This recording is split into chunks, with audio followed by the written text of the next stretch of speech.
नमस्कार साथियों, मेरे इस YouTube चैनल में आपका हार्दिक अभिनंदन एवं स्वागत है।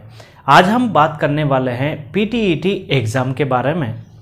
तो PTET एग्ज़ाम क्या चीज़ है? देखिए, अगर आपको शिक्षक बनना है तो शिक्षक बनने में पहला जो कदम है वो है PTET एग्ज़ाम। अगर आपकी मानसिकता है कि जीवन में मुझे शिक्षक बनना है तो इस एग्ज़ाम को आप दे सकते हैं और किस प्रकार आप इसमें सफलता प्राप्त करें और किस किस प्रकार की रणनीति के साथ आप परीक्षा में उतरें और सफलता प्राप्त करके एक अच्छा कॉलेज आपको मिले, उसके लिए क्या क्या आपको चीज़ें करनी पड़ेगी, इसके बारे में समस्त जानकारी इस वीडियो में आपको मिल जाएगी। लास्ट तक ज़रूर देखिएगा और अभी तक चैनल को सब्सक्राइब नहीं किया हो तो सब्सक्राइब कर लेना। देखिए, PTET एग्ज़ाम को 4 भागों में बांटा गया है। 4 भाग इसके जो प्रमुख रूप से है, तो पहला भाग है इसका मानसिक योग्यता का। पहला जो मानसिक योग्यता का है अर्थात मेंटल एबिलिटी। मेंटल एबिलिटी के अंतर्गत इसमें आपको 50 प्रश्न आएंगे और प्रत्येक प्रश्न का जो अंक भार होगा वो होगा 3 अंक और इसी प्रकार से जो टोटल होएगा वो होएगा 150 अंकों का।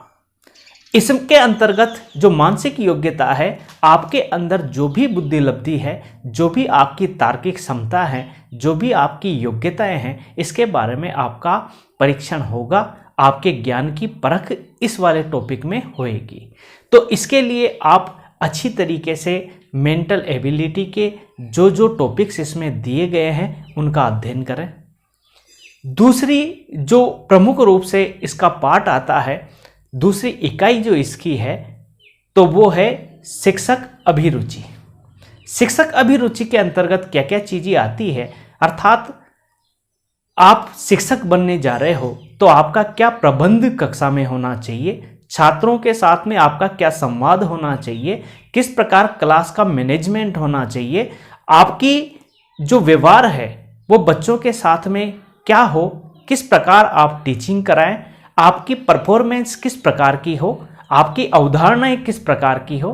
तो इस संबंध में इसके प्रश्न पूछे जाते हैं और इसमें एक विशेष बात यह है कि इसमें अगर आप सही प्रश्न देते हो तो आपको प्रत्येक प्रश्न के 3 अंक मिलेंगे और अगर आपने सही नहीं दिया और उसके कुछ समीप का दिया तो आपको 2 अंक मिलेंगे और समीप का दिया, थोड़ा सा दूर है तो 1 अंक मिलेगा और बिल्कुल गलत दिया तो 0 अंक मिलेंगे। ऐसी और में नहीं है, केवल इसी पार्ट में आपको सुविधाएं मिलेगी। इसमें भी 50 प्रश्न होंगे और 150 का अंक भार होएगा। अगला जो प्रमुख इकाई है इसकी, प्रमुख टॉपिक है इसका, वो है सामान्य ज्ञान का। सामान्य ज्ञान जिसके अंतर्गत आपको राजस्थान का सामान्य ज्ञान पूछा जाता है। इसके अलावा भारत के संदर्भ में भी आपसे प्रश्न इसमें आएंगे, चाहे वो कला संस्कृति के बारे में हो, हिस्ट्री के बारे में हो, ज्योग्राफी के बारे में हो, इकोनॉमिक्स के बारे में हो। तो ये राजस्थान और इंडिया लेवल के आपको इसमें प्रश्न आते हैं। इसके अलावा इसमें जो करंट अफेयर्स के भी प्रश्न, जो समसामयिक विषयों पर जो है वो चीज़ें भी इसके अंतर्गत आती है। आप देखोगे कि एक महत्वपूर्ण हिस्सा है PTET एग्ज़ाम पास करने का ये वाला टॉपिक, जिसमें पूरा लगभग जो सामान्य ज्ञान है वो आ जाता है। यहाँ पे एक चीज़ मैं बताना चाहता हूँ कि सामान्य ज्ञान इतना कठिन नहीं आता है। जो भी आपने पढ़ा है, चाहे वो 12वीं के स्तर से पढ़ा हो या ग्रेजुएशन लेवल से पढ़ा हो, इसके अंतर्गत आता है। आगे जो अंतिम पार्ट है इसका, जो चौथा इसका पार्ट है वो है भाषा से संबंधित, जिसमें आपको इंग्लिश और हिंदी से संबंधित प्रश्न आएंगे और इन प्रश्नों के साथ में जो 50 क्वेश्चन हैं इनके, और इनका अंक भार भी 150 होगा। भाषा से संबंधित चाहे वो व्याकरण हो, हिंदी की, इंग्लिश की जो ग्रामर है, उसके अंतर्गत जो टॉपिक्स जो 12वीं लेवल के हैं वहाँ तक आपको इसमें जानकारियाँ रखनी है। अब देखिए कि किसमें क्या पढ़ें क्या नहीं पढ़ें। तो देखिए पढ़ने के बारे में एक विशेष रूप से जो चीज़ आती है, आपके पास टाइम बहुत कम है, लगभग इसमें 2 महीने का समय अपन को मिलता है।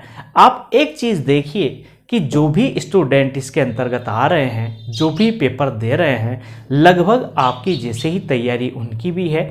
उन्होंने भी जीके को पहले इतना नहीं पढ़ा है या इस प्रकार के कंपटीशनों में वो नहीं बैठे हैं, तो घबराने की कोई आवश्यकता नहीं है।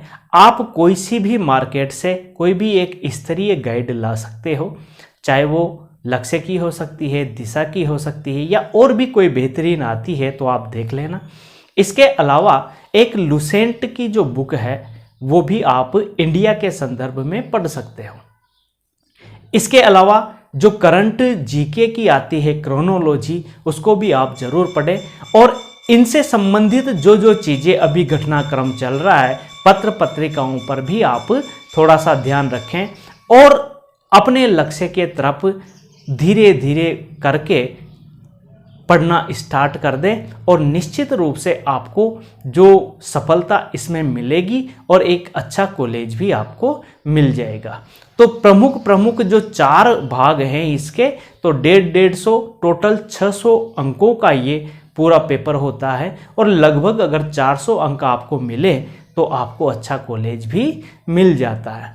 अब देखिए कि जो इसके अंतर्गत ये अलग अलग पार्ट हैं, इनमें माइनस मार्किंग नहीं होती है, तो आपको जब भी पेपर में बैठें तो लगभग पूरे प्रश्न आपको करने हैं और पूरे प्रश्न इस प्रकार से करें कि लगभग आपके सही निकलें, आपकी तैयारी पे बेस्ड हो और तैयारी के साथ साथ आप इसके अंतर्गत कुछ चीज़ें जो आपकी नॉलेज बेस्ड हैं उसका भी आप इसमें प्रयोग करें।